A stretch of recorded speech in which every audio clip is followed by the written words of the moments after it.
Hello दोस्तों, good morning. कैसे हैं आप सभी लोग? स्वस्थ होंगे, मस्त होंगे। तो दोस्तों, आज मैं आपके लिए एक नई वीडियो लेके आया हूं एसएसबी से रिलेटिव, और खुशखबरी भरा है। जो 4 नवंबर को हमारा ये केस लगा था, उसके बारे में कल क्या कहते हैं कुलदीप ठाकुर जी ने बताया, जो हिमाचल के हैं हमारे, ठीक है। तो उन्होंने सभा को संबोधित किया है, तो उनके बारे में मैं बताता हूँ क्या उन्होंने करा, ठीक है। तो सुनिएगा उसको, वीडियो को लाइक शेयर कॉमेंट कीजिएगा, ठीक है। आज हिमाचल प्रदेश जिला कांगड़ा में एसएसबी गुरिल्ला संगठन की बैठक का आयोजन किया गया, जिसकी अध्यक्षता प्रदेश अध्यक्ष कुलदीप ठाकुर एवं राज्य सचिव संजय धीमान व कांगड़ा जिला अध्यक्ष हेमराज व कोषाध्यक्ष संजीव शर्मा सदस्य ताराचंद की अध्यक्षता में हुई थी दोस्तों, ठीक है। जिसमें लगभग 100 गुरिल्ला साथियों ने भाग लिया। बैठक का मुख्य उद्देश्य हाल में 4 नवंबर 2025 को एसएसबी ऑल इंडिया एसोसिएशन, ठीक है, ऑल इंडिया एसोसिएशन के लिए दिल्ली हाईकोर्ट में ऑल इंडिया के गुरिल्ला साथियों के लिए राहत भरा, जो क्या कहते हैं एक मजबूत ऑर्डर जारी हुआ है, जो पॉलिसी के बारे में हुआ है उसको बताएंगे अभी।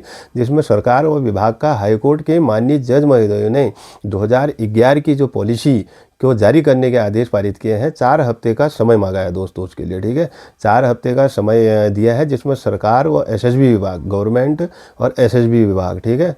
तो उन्होंने क्या कहते हैं पॉलिसी तैयार करके 15 जनवरी 2026 तक उच्च न्यायालय में, ठीक है, पेश करना है, ठीक है। जिसके लिए कांगड़ा, हिमाचल प्रदेश और समस्त ऑल इंडिया के वॉलंटियर बहुत बहुत बधाई और शुभकामनाएं देते हैं, ठीक है। अब वो दिन दूर नहीं है दोस्तों, ठीक है, जिसमें जल्द से जल्द 17 राज्यों के गुरिल्ला साथियों को उनका अधिकार मिलना तय होगा दोस्तों। काफ़ी समय से हमारा जो आंदोलन है वो चल रहा है। और दूसरा क्या कहते हैं, जो कुलदीप सिंह ठाकुर जी हैं चंबा जिले की, और अध्यक्ष हमारे राकेश कुमार जी हैं, दोनों लोगों ने काफ़ी मेहनत की।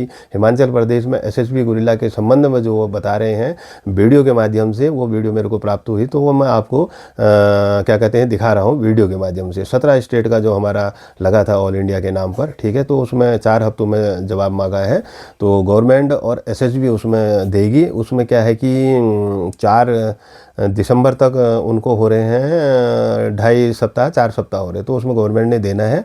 तो 15 दिसंबर तक वो पूरी पॉलिसी तैयार होकर आ जाएगा उसका खांचा। तो उसके बाद देखते हैं उसमें ऊपर नीचे क्या हो रहा है, तो उस हिसाब से वो लागू की जाएगी दोस्तों, ठीक है। तो वीडियो को देखिए, बाकी वीडियो के माध्यम से आपको टोटल पता चल जाएगा, और चैनल को सब्सक्राइब कीजिए। इस तरह कोई गुवाहाटी में केस लगाता है, वो बोलता है गुवाहाटी में मिलेगा। तो 2012 में जब मेरे को हिमाचल का अध्यक्ष बनने का मौका मिला, और जब तक आप लोगों ने तन मन धन से मेरा साथ दिया, तो आज मैं मजबूती के साथ 17 स्टेट में मुझे जोड़ने का मौका मिला। और मैंने 17 स्टेट के सभी लोगों को, सभी गुरिल्लाओं को एकजुट किया, क्योंकि सरकार की मंशा थी कि हम किसी एक स्टेट को नहीं देने वाले हैं। जब तक 17 स्टेट मिलकर एक मांग और एक पॉलिसी के लिए मांग नहीं करेंगे, हम आपको कुछ भी देने वाले नहीं।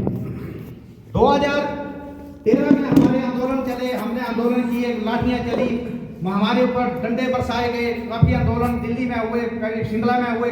हम आंदोलनों पर हम चलते रहे। लेकिन 2016 में हमारी एक एसएसबी विभाग में बहुत बड़ी मीटिंग हुई, और उस मीटिंग में हमें मालूम हो गया कि एसएसबी क्या चाहती थी और हम क्या चाहते थे, क्योंकि हमारी मांग ही गलत थी। हम मणिपुर की मांग मांग रहे थे, और मणिपुर की मांग हमें जिंदगी सारी नहीं मिल सकती। और जहां वो आईजी साहब बैठे थे, उन्होंने बोला कि जब तक आप अपने लिए अपनी मांग नहीं करेंगे, आप जैसे हेमराज जी का प्रॉपर्टी है, मैं हेमराज की प्रॉपर्टी पर अपना हक जता सकता हूँ। हेमराज की प्रॉपर्टी मेरे को मिल सकती है। हेमराज की प्रॉपर्टी किसको मिलेगी? हेमराज के भाई को मिलेगी, या संजय की प्रॉपर्टी संजय के भाई को मिलेगी, बहन को मिलेगी, बाहर के आदमी को नहीं मिलेगी। उसी तरह बीबीएफ जो था वो अलग था, और हम आईटीवीएस थे, और हम बीबीएफ की मांग कर रहे थे। तो बीबीएफ वालों ने कोर्ट से अपनी लड़ाई लड़ी और अपने लिए पॉलिसी मांग ली, उनको नौकरी मिल गई। लेकिन हम भी उनकी मांग मांगने लगे कि हमें बीबीएफ चाहिए। उसी तरीके से आंदोलन में क्या हुआ कि मणिपुर की तर्ज पर 3 सूत्रीय मांगे, हमें 3 सूत्रीय मांगे चाहिए, हमें नौकरी चाहिए, पेंशन चाहिए, मृत आश्रितों के लिए हमें पैकेज चाहिए। ऐसी हमने मांगे बनाई जो सरकार को गले नहीं उतर रही थी। सरकार ने बोला कि आप जब तक एक नीति के लिए बात नहीं करेंगे, आपको कुछ मिलने वाला नहीं।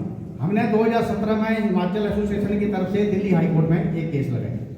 अब 17 में केस लगाया, तो 18 में मेरे को एसएसबी विभाग के अधिकारियों ने मेरे को एक सीक्रेट बताया कि आप सुप्रीम कोर्ट जो है, वो सरकार जो है आपके खिलाफ जाने वाली है। अभी लोग बहुत से सवाल उठा रहे हैं कि जब दिल्ली हाई कोर्ट में केस लगा दिया, तो ये दोबारा सुप्रीम कोर्ट क्यों गए? इसका जवाब मैं आज इस मंच से देना चाह रहा हूं कि सुप्रीम कोर्ट हम आपकी भलाई के लिए गए। अगर सरकार हमारे से पहले सुप्रीम कोर्ट पहुंच जाती तो आज आप कहीं खड़े होने के लायक नहीं थे, आपको बर्बाद कर दिया था। इसलिए हमने सरकार से पहले हमने केस लगा दिया और हम पटिशनर बन गए और सरकार को हम पार्टी बना दिया। अब सरकार ने 5 साल केस लगा, बीच में कोरोना काल आ गया, केस थोड़ा लंबा हो गया, लेकिन सुप्रीम कोर्ट ने जैसे ही 4 दिसंबर 2024 को हमारे हक में बोला कि आप ऐसा करो, हाई कोर्ट में आप, क्योंकि आपका पॉलिसी मैटर है, इसमें आपका बहुत सारा कंपनसेशन है, मुआवजा है, जो आप मांगे। सुप्रीम कोर्ट के पास इतना समय नहीं होता है, आप किसी भी हाई कोर्ट में चले जाओ, उसमें जो हाई कोर्ट आपको तय करता है सुप्रीम कोर्ट उसको तुरंत लागू करेगा। हमने तुरंत उसी दिन 7 दिसंबर को दिल्ली हाई कोर्ट में 1740 केस को रीओपन कर दिया। रीओपन करते ही हमारे केस की फाइलें खुल गई, हमारे केस में आगे जो था तो सारा कुछ चलने लगा और लास्ट में 4 नवंबर को हमारे हक में एक बहुत ही बड़ा फैसला आया जो आज तक गुरिल्ला के इतिहास में कभी आया नहीं था। क्योंकि आज तक जो फैसले आते थे, आज तक जितने भी फैसले आए कोर्ट के, वो कोर्ट का जज जो होता था वो फैसला सुना देता था और केस को डिस्पोज कर देता था और हमारे हक में बोलता था कि इनके लिए कोई पॉलिसी बना दी स्कीम। इस बार ऐसा हुआ है कि जज ने डिस्पोज नहीं किया है, जज ने बोला 15 जनवरी को पॉलिसी लाइए, 15 जनवरी को आप पॉलिसी लाएंगे, मैं इस केस को डिस्पोज नहीं कर रहा हूं, आपको कोर्ट में लाना ही पड़ेगा। क्योंकि ये जो 2 पेज का ये ऑर्डर है दिल्ली हाई कोर्ट का, ये आप लोगों के पास तो पहुंच गया सभी, क्योंकि नेट से है, लेकिन मैं मोटा मोटा जो आपको इसमें बताऊंगा, जो इसमें हमारे हक में ये लिखा गया है कि it will the required for the respondent to the take the consent और कंक्रीट, ये 2 शब्द कंक्रीट जो है कि इनके लिए ठोस पॉलिसी बनाइए। अगर ठोस पॉलिसी आप नहीं बना सकते हैं तो उसका रीजन कोर्ट में आके दीजिए, विद एफिडेविट आप कोर्ट में आके दीजिए। अब सरकार इतनी हिम्मत होगी कि रीजन देगी कि हम नहीं बना सकते हैं, क्योंकि सरकार ने तो ये पॉलिसी बना रखी थी आपके लिए, 2011 में बना दी थी, लेकिन इसको मांगने वाला, इसके लिए इससे पीछे लड़ने वाले हमारे नहीं थे, क्योंकि हम गलत मांग कर रहे थे, हम मणिपुर की मांग में चलिए। सरकार ने आपके लिए बना रखी थी, लेकिन सरकार को मौका मिल गया कि आप लोग गलत दिशा में भटके, तो सरकार ने इसको पेंडिंग में डाल दिया।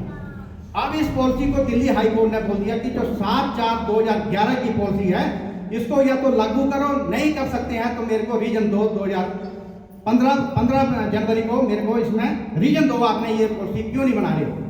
अब जैसे ही दिल्ली हाई कोर्ट का ऑर्डर आया तो हमारे कुछ, अब मगरमच्छ भी है हमारे इसमें, कुछ भेड़ी हैं, कुछ सियार हैं, वो सब जागृत हो गया। अब एक कांगड़ा के 43 लोगों ने केस लगाया विजय कुमार रैना का, वो कहने लगे कि हमने इस पॉलिसी की मांग की थी। जब मैंने उनकी फाइल देखी, वो हिमाचल हाई कोर्ट के 2008 के फैसले को चैलेंज कर रहे थे कोर्ट में, और जब उनको पता लग गया लास्ट 4 नवंबर को कि ये हिमाचल हाई कोर्ट का फैसला हमारे को मिलने वाला नहीं है, क्योंकि हिमाचल हाई कोर्ट का फैसला सरकार ने 2012 में निरस्त कर दिया था, लेकिन इन मूर्खों को पता नहीं था कि हिमाचल हाई कोर्ट का फैसला 2012 में खत्म हो गया था, लेकिन उसको चैलेंज कर रहे थे। और दूसरी तरफ हमारे आंदोलन के कुछ लोग जो है वो जागरूक हो गया कि हम तो जी 7 साल पहले ये पॉलिसी की डिमांड कर रहे थे, हम तो इन कोर्ट वालों ने तो हमारे 14 साल बर्बाद कर दिए। अगर तुम इस पॉलिसी की मांग कर रहे थे तो आपने ये पॉलिसी लागू क्यों नहीं करवाई। आज जब दिल्ली हाई कोर्ट से इतना बड़ा ऑर्डर आ गया, वहां बहती गंगा में हाथ धोने के लिए बड़े बड़े आगे ये नहीं, अब तो ये हमने करवाया, ये हमने करवाया, लेकिन इसके पीछे में हम जानते हैं कि हमारी कितनी बड़ी मेहनत और आप लोगों का साथ था। अगर आप लोग साथ नहीं होते तो शायद हम इस लड़ाई को नहीं लड़ पाते। और आज मैं इस मंच से आपको तहे दिल से बधाई देता हूं कि इस वक्त जो आपको जो मैं दावा कर रहा हूं कि 7 से 8 लाख रुपया आपकी जेब से आने से आप कोई नहीं रोक सकता है, और 10 से 15 हज़ार की पेंशन की व्यवस्था आपकी बन गई है। ये आपका 100% काम जो है आपका बिल्कुल क्लियर हो गया है, इसमें आप कोई डाउट नहीं था। इससे पहले हमें डाउट होता था कि पता नहीं सरकार देगी या नहीं देगी, कोर्ट देगा नहीं देगा। अब हमारे ऊपर बिल्कुल भरोसा हो गया कि इतना तो हमने आपका इंतजाम कर लिया है। अब 4 दिसंबर को इनके 4 हफ्ते पूरे हो गए, 15 दिसंबर तक हमारे पास पॉलिसी आ जाएगी। 15 दिसंबर को जैसे ही हमारे पास पॉलिसी आएगी, हम तुरंत आप लोगों के बीच आएंगे कि ये सरकार आपको देने जा रही है। अगर हमें उसमें किंतु परंतु लगा, सरकार ने कोई हमें कटौती की, कि हम इतना नहीं इतना देंगे, इतना नहीं इतना देंगे, तो 15 जनवरी को मेरे पास एक ब्रह्मास्त्र है, हम 15 जनवरी को उसको यूज करेंगे, जो कि 99 में 1999 में जब ये एसएसबी की हमारी इसको बंद करने की सरकार बोलती है हम इसको बंद करेंगे अब, तो उस समय सरकार ने एक पॉलिसी निकाली थी कि हम जो है कि इस एसएसबी को बंद कर रहे हैं, और बंद करने के बाद जो ये लोग जो हमारे गुरिल्ला है, उस टाइम में 21-22 साल के थे, तो हम 4 जोन बना रहे हैं, और 4 जोनों को हम सीआरपीएफ में, आईटीबीपी में, बीएसएफ में, सीआईएसएफ में, हम इनमें मर्ज करके इस समय एसएसबी को बंद कर रहे हैं। और जैसे ही वो डिपार्टमेंट के पास गई, डिपार्टमेंट ने देखा कि ये तो हमारे खिलाफ पॉलिसी आ गई, वॉलंटियरों की तो नौकरी लग जाएगी, सीआरपीएफ में लग जाएगी, एसपी लग जाएगी, लेकिन हम यहाँ डीजी बन के बैठे, अफसर बन के बैठे, हमारा क्या होगा। उन्होंने तुरंत अपनी एक पॉलिसी बनाई, हमारे को दूध से मक्खी की तरह बार किया, और अपनी एक पॉलिसी लेके आए। उन्होंने देश के साथ बहुत बड़ा गद्दारी की, वो अब कोर्ट में उजागर होने जा रही है। उन्होंने सरकार का बहुत बड़ा बजट उनका नुकसान किया, अरबों खरबों रुपए का नुकसान किया, वो अब कोर्ट में बिल्कुल सामने आने वाला, क्योंकि वो पॉलिसी मेरी हाथ रख चुकी है। हम वो दावा करेंगे कि जब 1999 में हमें नौकरी मिल रही थी, हमें पक्की नौकरी मिल रही थी, तो इन्होंने हमारे 25 साल बर्बाद क्यों किए विभाग। इसलिए मैं दावे के साथ कह रहा हूं कि पहले तो मैं वेलफेयर पेंशन की मांग कर रहा कि 2-3 हज़ार, लेकिन अब मैं एक सिपाही की पेंशन के लिए लड़ रहा हूं, क्योंकि हमारा हक बनता है, क्योंकि सरकार हमारे को नौकरी दे रही थी, विभाग ने हमारे को क्यों नहीं रखा, हमारे को क्यों बार किया। ये अब कोर्ट में सारी परतें खुलने वाली हैं, और आप बिना बेफिक्र हो जाओ कि अब आप हारने वाले नहीं हैं, अब आपको जीत मिलेगी, और 100% जीत आपको मिल चुकी है। इसी के साथ समय ज़्यादा हो गया, मैं आप सभी लोगों का जो इतनी दूर से आए सबका धन्यवाद देता। अभी चाय नाश्ता का भी प्रबंध किया गया है, आप चाय नाश्ता भी करेंगे। तो दोस्तों आपने वीडियो देखी होगी तो किस तरह से वहाँ कल मीटिंग हुई थी और पूरी व्यवस्था हुई थी, पूरा उन्होंने विस्तार से बता दिया है कि जल्दी से जल्दी वो गुरिल्लों के हित में बात होगी, और 2011 की पॉलिसी जब बनेगी, सरकार जवाब देगी, तो उसके बाद तुरंत गुरिल्लों को उनका हक दिया जाएगा। तो ये आने वाले क्या कहते हैं उसमें पता चलेगा। तो जैसा भी होगा वीडियो आएगी तो मैं आप लोगों के सामने प्रस्तुत करूँगा, और आप लोग उसे देख सकते हैं और लाइक शेयर सब्सक्राइब कर सकते हैं। तो दोस्तों आज की वीडियो में बस इतना ही, कल मिलते हैं आपको नई वीडियो के साथ। तब तक के लिए जय गुरिल्ला, तय गुरिल्ला, बाय बाय दोस्तों।